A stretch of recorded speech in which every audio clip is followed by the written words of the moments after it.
Morning class in one of Ashgabat's top secondary schools. For these 10th graders, as for pupils all over Turkmenistan, there's an obligatory extra subject on the curriculum these days.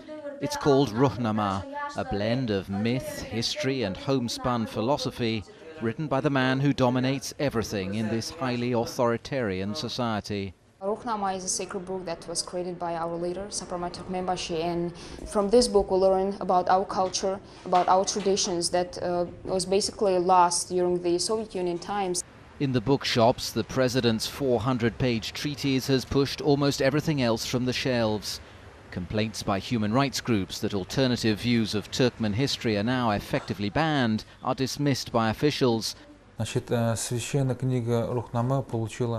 Ruhnama can be called the spiritual torch of the Turkmen people. It lays down priorities in people's lives. Indeed, it can be called the textbook of life, since everybody should learn it, whether in schools, institutions, or even in the workplace. State-controlled television uses a gold bust of the president as its logo and treats Ruhnama with a reverence normally reserved for religious scripture.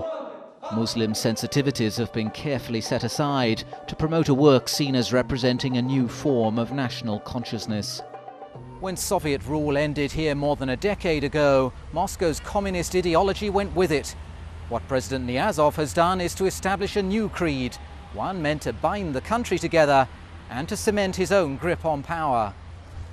This is in many ways still a very traditional, tribal-based society.